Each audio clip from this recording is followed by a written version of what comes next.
there was another period of sustained championship success. From 1905 to 1910, the Celts each year celebrated being champions, setting a record that would last for decades.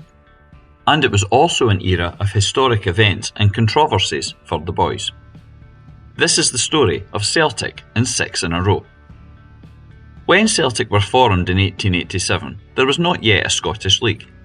Instead, clubs competed for various cups, with the Scottish Cup being the most renowned prize in the country. Even after the league had been established in 1890, the Scottish Cup initially remained Scotland's premier competition. However, as the new century arrived, this was changing. Increasingly, the league was seen as the most important event for Scottish clubs. By the time of the 1904-05 season, Celtic had been champions 4 times, although not since 1898. The lead-up to 1904-05 had been a momentous one for Celtic, full of multiple incidents. August 1903 had seen Celtic switch to their now world-famous hoops, and also they took part in their first ever European tour when they went to Austria and Bohemia. There were also major problems for the club though.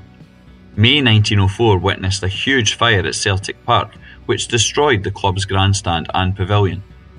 This wasn't insured and left Celtic with a huge repair bill, although bizarrely didn't stop sports events being held at the ground. By August of 1904, Celtic were again ready to get into action. Having won the 1904 Scottish Cup, the first such final at the current Hampden Park, they hoped to use this as a springboard for league success. This season included different examples of cup success for the Celts. Although the boys were knocked out the Scottish Cup at the semi-final stage, they did claim both the Charity Cup and Glasgow Cup, beating Partick Thistle and Rangers respectively. However, it was in the league that they would have a truly memorable conclusion. With 2 games remaining, Celtic and Rangers were almost inseparable at the top of the table. The boys then went to Ibrox. This game had been originally scheduled for the 1st of January of the year, and in fact it had started but was abandoned on 70 minutes, with the scoreline reading 0-0. The exit gates had broken and large crowds rushed in, spilling onto the park. In February 1905, this match was replayed and victory was essential for Celtic's title hopes. 4 goals later, thanks to doubles from Quinn and Hamilton, the Celts had a 4-1 victory. And then, 2 weeks later, the boys beat Motherwell 6-2 to finish the season on 41 points. However, this ended up being the same total as the Ibrox side. In those days, goal difference or similar wasn't used to separate teams that were tied on points. Instead, a playoff game was the method. Before this could be played, another match served as a further sign of growing trouble between Celtic and Rangers, the year after the term Old Firm was first coined. Rangers came to Celtic Park for the Scottish Cup semi-final. It saw Jimmy Quinn being sent off for kicking an opponent, and then fans invaded the pitch in the 80th minute, meaning the fixture was abandoned. Despite the match not being concluded, Rangers were awarded the tie because they had been winning 2-0. By May 1905, it was time to finally settle the destination of the championship. Celtic and Rangers met at Hampden in a one-off match, which also doubled as a Glasgow League fixture. So contentious were previous games that Fred Kirkham, an English referee, was brought in to officiate. Kirkham was best known as a domestic and international referee, although he also briefly managed Tottenham Hotspur from 1907 to 1908. 1 hour into the match, it was still goalless, and then came 10 minutes of excitement. Hamilton, then McMenemy, put the Celts 2 goals ahead, before Rangers' Robertson halved the deficit. Despite further chances at both ends, 2-1 proved to be the final score, giving the boys their first 20th century title, and also the first when wearing hoops. Into a new season, and once again, Celtic's cup record was mixed as they approached 1905-06.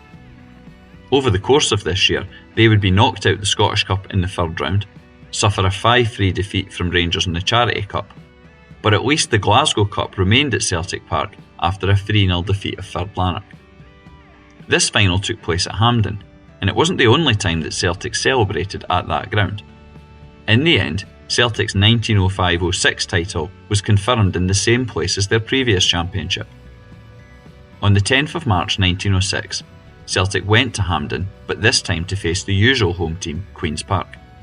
It was an utterly one-sided affair as the Hoops won 6-0 thanks to a Jimmy Quinn hat-trick as well as goals from Hamilton, McMenemy and Bennett. These 2 points meant that the boys were now too far ahead for nearest challengers' Hearts to catch. This was suitable revenge, as it had been the Edinburgh men that knocked Celtic out the Scottish Cup. For the second time in their history, and more than a decade after first doing so, Celtic had won 2 successive league titles. The start of the 1906-07 season showed again the strange relationship which existed in this era between Celtic and Rangers. They were increasingly bitter rivals, especially the fans, and yet positive links remained too. The boys opened the season with a trip to Ibrox for a benefit game for Rangers player Finlay Speedy. Such games were common between the sides at this time. Rangers won 4-2, but the main issue of the day was a serious injury to Celtic goalkeeper Davy Adams, who would be out of action for some time. As a result, Rangers loaned their reserve keeper Tom Sinclair to Celtic, and Sinclair ended up setting a Celtic record that stood alone for more than a century, when he kept clean sheets in Celtic's 6 opening league games, and 8 games in total, including 2 Glasgow Cup ties. This helped Celtic en route to claiming their 3rd Glasgow Cup in a row, although again they lost the Charity Cup. Their Scottish Cup experience proved to be historic, part of a momentous 4 days for the Hoops.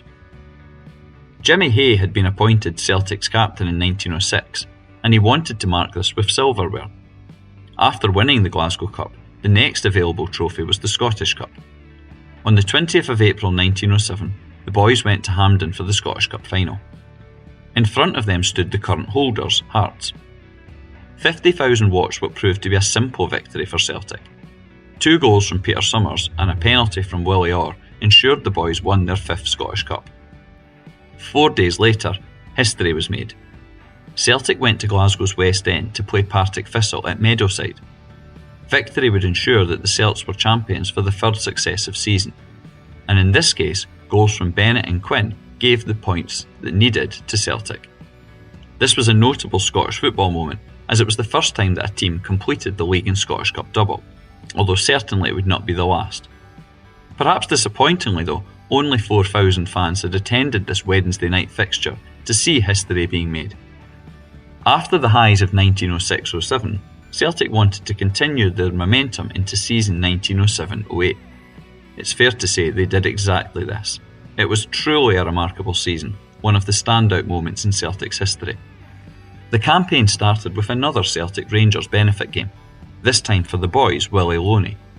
They would face Rangers several more times, including 3 matches to settle the Glasgow Cup final, which Celtic eventually won. However, multiple replays would shortly become a major issue between the 2 clubs. With 1 piece of silverware in the trophy room, Celtic now turned their attention to the Scottish Cup. By the time the final came round in April 1908, it was only St Mirren who could stop the Hoops retaining the trophy. 60,000 watched on as the Paisley men collapsed, falling to a 5-1 hammering by the Celts. A double from Bennett and other goals from Quinn, Summers and Hamilton made the Celtic fans cheer, and in a week later they would again have more to celebrate. Celtic returned to Glasgow's south side, this time going to Ibrox. A green and white win would mean that Celtic were not simply champions, but treble winners. And by the end of the 90 minutes, that's exactly what happened, with Bennett's first half goal settling the tie. Even with 3 prizes in the bag, Celtic were far from finished. By the end of May 1908, a 4th success had been added to that season's roll of honour. Back at Hampden Park, Celtic beat Queen's Park by 3-0 and again claimed the Glasgow Charity Cup. Season 1907-08 was a truly remarkable one for Celtic. The boys entered 4 contests, the League, Scottish Cup, Glasgow Cup and Charity Cup, and won all of them. It was surely the best season in the club's history up to that point, and arguably still stands out as a massive moment. With memories of the previous season still fresh, Celtic again had high hopes for the coming months, going into season 1908-09. Whilst this would bring success, it wasn't on the same scale as the year before, and in fact, one of those trophies wouldn't be won by anyone. By the end of the season, Celtic had lost 2 cup finals. The Glasgow Cup went to Fird Lanark, who beat Celtic in a second replay, and it was Rangers who left Celtic Park with the Charity Cup. But most infamous of all the finals came in the Scottish Cup. In this era, penalty kicks hadn't been invented, and so drawn finals went to replays. The usual practice was that extra time would only be used in the second replay. This led to suspicions amongst fans that games would be deliberately drawn so replays could take place and more money be raised. On the 10th of April 1909, Celtic were again in the Scottish Cup final, hoping to win it for a third successive season. Their opponents were Rangers. The first match ended 2-2. Celtic had taken the lead but ultimately needed a late equaliser to stay in the tie. Then came the replay, which was held a week later. Again, tens of thousands went to Hampden, although the crowd was smaller than the previous week. This time, Rangers took the lead until an equaliser from Jimmy Quinn made it 1-1, which was the final score. At this point, chaos descended. Fans had believed there would be extra time, but instead another replay was going to be arranged. This was too much for supporters, and a massive riot began. It saw huge destruction at Hampden, including arson and cutting up the pitch. There was also attacks on the police and fire brigade. By the time the police had cleared the scene, the scale of devastation became clear. It cost hundreds of pounds worth of damage at a time when this was a considerable sum of money. When the SFA met to discuss the matter the following Monday, both clubs said they didn't want another replay. Instead, the cup was withheld for that year, and Celtic's hopes of a third double came to an end. Despite these shocking events, Celtic could at least still claim their fifth successive title. On the final day of the league season, Celtic went to Douglas Park in Hamilton. The boys were only a point clear of nearest challengers Dundee and needed a victory to confirm their position as champions. A first-half goal from Hamilton, although that's Celtic's player David, not Hamilton Ake's, relaxed the boys, and a second-half shot from McMenemy doubled that advantage.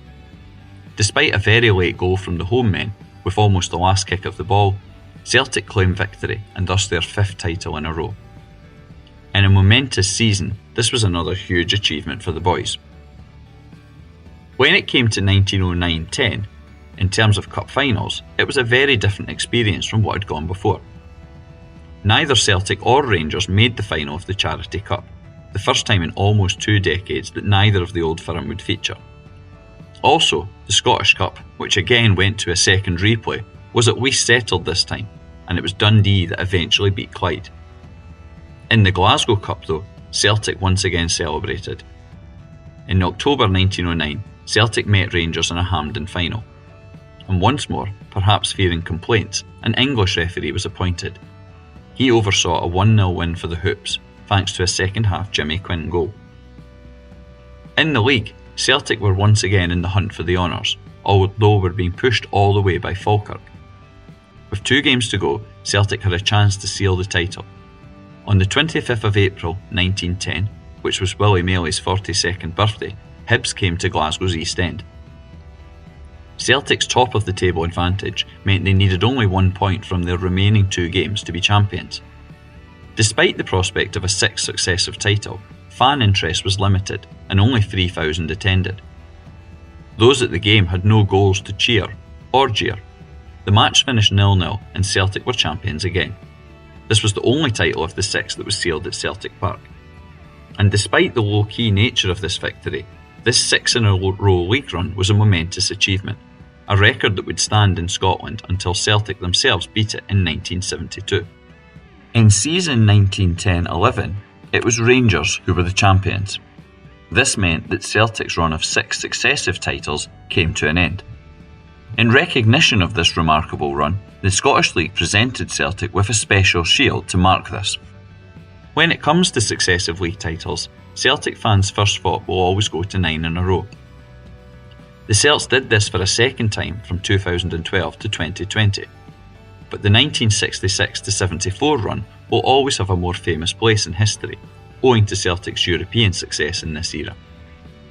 However, the 6-in-a-row run of 1905 to 1910 is also something that deserves a more prominent place in the Celtic story. Not only was this a world record, it was an achievement not beaten in Scotland for more than 6 decades. As well as featuring some memorable and infamous events, it also includes some of the most celebrated players in Celtic's history, including men such as Jimmy Quinn, Jimmy McMenemy and Ali McNair, and was overseen by Willie Maley, the club's longest serving manager. So all hail Celtic, 6 in a row champions. If you want to learn more about Celtic history, follow Hail Hail History on Twitter, X and Blue Sky. You can also take part in free Celtic walking tours. Visit celticwalkingtours.wordpress.com for more information.